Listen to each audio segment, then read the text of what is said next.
night, and unfortunately, they moved the meeting up from 6:30 to 5:30, and I knew about it, but I had something come up at 5 o'clock, which extended a little longer than I wanted it to.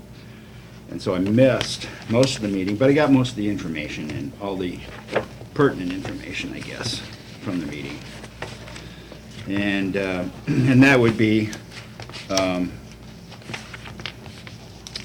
this, which we already discussed. And I guess the other thing, there were two things that kind of caught my eye from what I'd heard, and that was that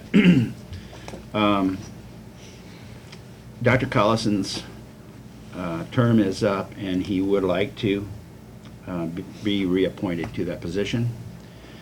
And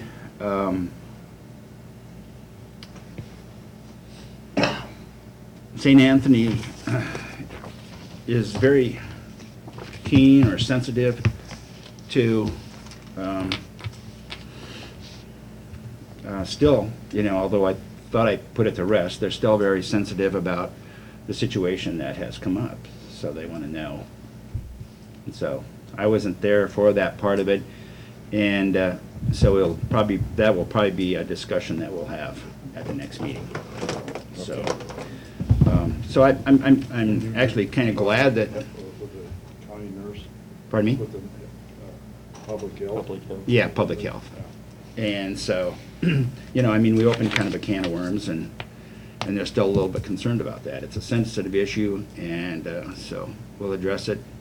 Well, that's not all bad. Nope, it is not. It's kind of what we like, anyway. So I'll just address that with them at the next meeting. I did contact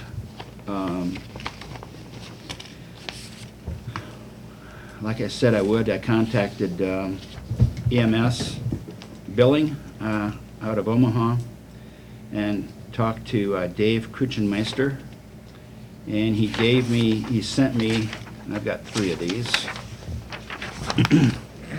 sent me questions that I can go ahead and talk to Mark about, and I asked him when he left that I could go down and talk to him about these questions, and if we can get as many of these answered, or put dollar amounts to those, or yeah, you can have it. So, and that way he would have, when he comes to make a presentation, he would have an idea, and he could basically tell us what they can do for us.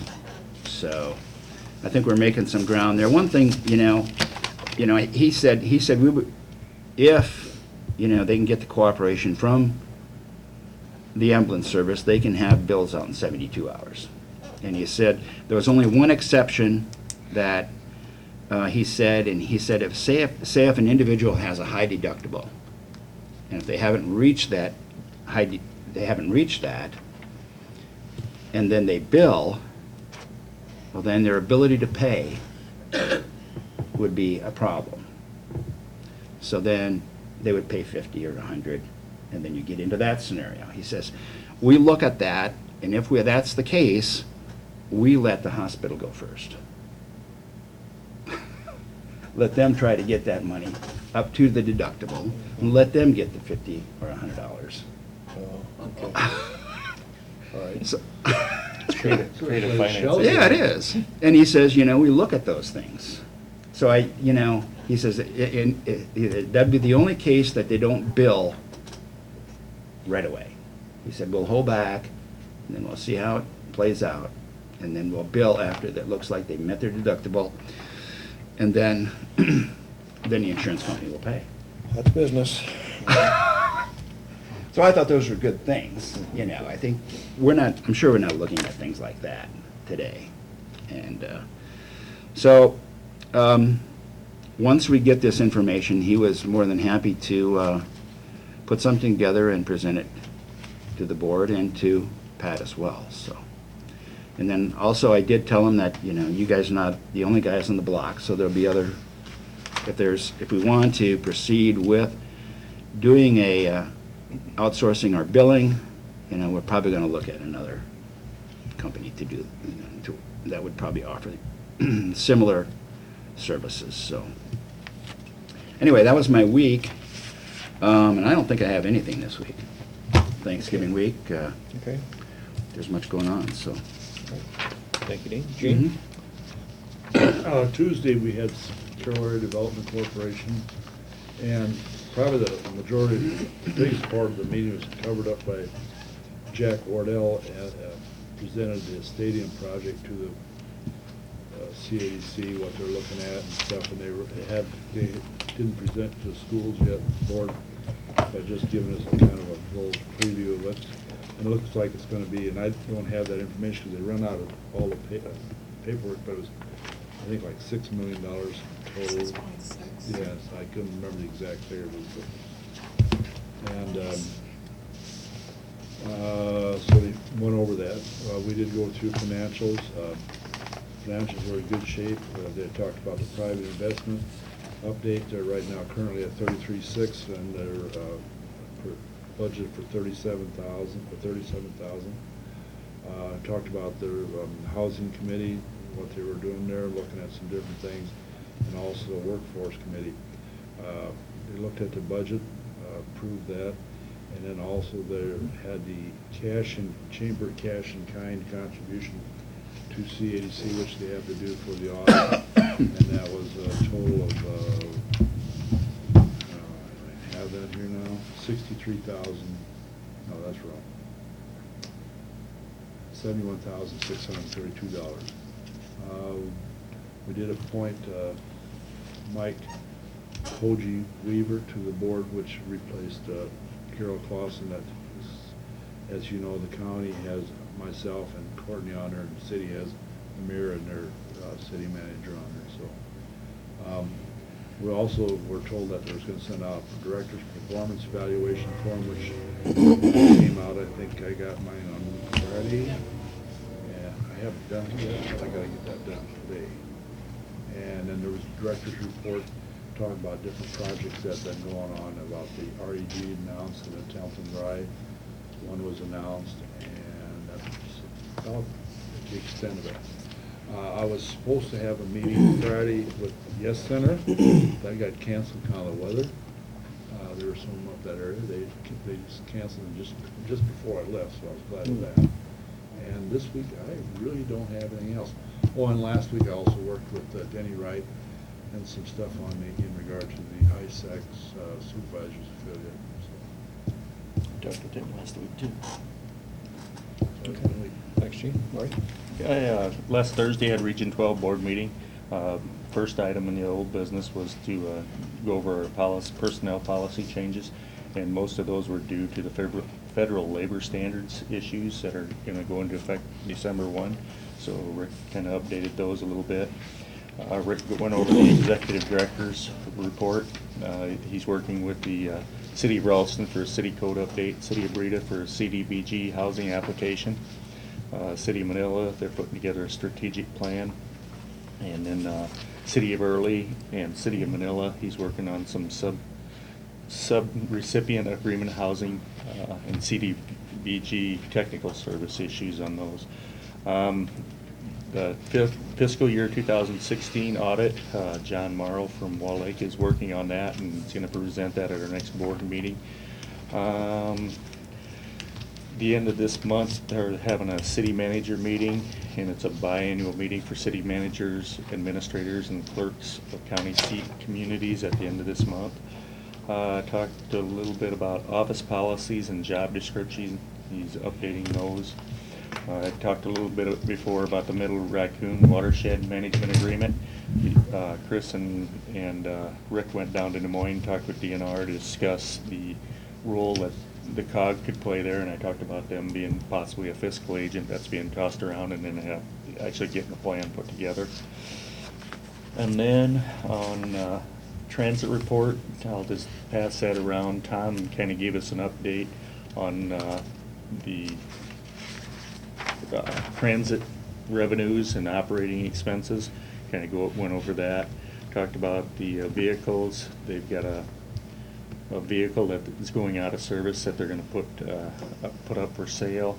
The staff, they're working on annual driver evaluations, and then training the drivers for the transit system. On November 10th, they went through a training course, and then they had to recertify their CPR and some basic first aid training. The other thing, we've got 2 buses on order, 2 light-duty buses from Thomas Bus Sales in Des Moines, and we expect delivery on those in January and February. I'll just pass this around. This talks a little bit about the transit report as far as expenses and rides. And then Chris Whitaker gave us the local assistance. He's working on workshops for fall workshop is going to be December 1st, and they're going to have an individual coming in talking about open meetings and open records. And Jeff Schott is from the University of Iowa, is going to give that presentation December 1st. He's working on the statewide solid waste environmental management system audits. He's working with Butte, Scott County and Davenport, or Waste Commission of Scott County, Metro Waste in Des Moines, and then Rathbun and Cass County Environmental. They're putting he's helping those with the environmental management external audits. Talked a little bit about the CDBG water and sewer fund applications. He's got several of them in the hopper right now. He's working with Manning on the wastewater, Templeton with wastewater, the town of Kimballton with a water project, Dedham for a water project, Bagley is water, Bayard wastewater, Glidden wastewater, and Scranton. And he talked a little bit about CDBG housing fund applications. For owner-occupied housing rehab, they've got till January 13th to accept those applications. And then Beth kind of gave us a workforce update. They're working with the Denison Transition Center for veterans. They did a kind of an appreciation day for veterans on Veterans Day. She talked about the the workforce development. They're developing a new monitoring system, and they're going to basically at the end of every year, they're going to have monitor what goes on in the workforce. And she kind of gave us an update on that. She talked a little bit about the Educators Summit over in Wild Rose. They had 225 attend that on October 13th. So that's the best attendance they've had on that. So that's kind of that in a nutshell. Then after that, we went into closed session, and we did an evaluation for Rick for the executive director, and we did approve him a 2.5% increase for this coming year. And then after that meeting, we had the Rural Development Board met. We had 3 entities that were behind on payments. Tammy Lehman is kind of working with those entities, trying to get things caught up. And then we did consider one local loan application for El Michoacano in Denison. It's the old Hardee's in Denison. It's a Mexican grocery store, and they're going to kind of put a restaurant in there, so they're working with putting some funding together for that. So that was pretty much my week last week, and then tonight I've got Wesco board meeting over in Denison. Thanks, Mike. Mark, go ahead.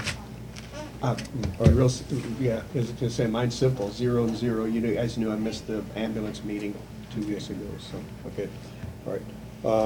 This last week, on Wednesday, had the Coalition for Human Services meeting on Wednesday. It was actually a pretty short meeting. Brittany Miller from the Seasons Center, they have offices in about 8 different counties in northwest Iowa. They've got a 2-year grant to do trauma therapy, but it has to be crime related, some type of trauma related to a victim of a crime or something like that. So she gave her talk about that, and they don't have an office in Carroll, but they'd be more than happy to take care of any clients from the Carroll area. So that's why she did the program, to get that word out. Also, on Wednesday afternoon, I spoke to the Carroll Leadership Group. They wanted to hear from they had several speakers at their meeting, and just explain them what we do as Carroll County Supervisors. It's the second year I talked to that group, a real fun group to talk to. This week on Wednesday, I have Rolling Hills is going to meet in Sac City on Wednesday morning. Okay. That does it for our agenda. Anything else we have to talk about? Courtney, what do you have for next week on the agenda? I think we have a short 3-member board next week, I think. Is that the 28th? Actually, I will be here next week. Actually, well, Yeah. we're up to 4. Yep. I received a request from the sheriff. He has deputies that have quite a bit of vacation time and comp time, and they're not able to take it because they're short-staffed. Mhm. And he wants to know what his options are for paying that out, rather than just letting it build. So he wanted to discuss, because really, we don't really have a policy. We'll pay out comp time, but we don't really have a policy for paying out vacation time. Yeah, I don't think we do. Okay. He But, wants to visit with us. Yeah, and he goes, well, how do I go about doing that? And I said, well, I think it needs to be approved, because we don't have anybody that, I don't know. And we're talking not just, 40 hours for one person, we're talking significant, probably.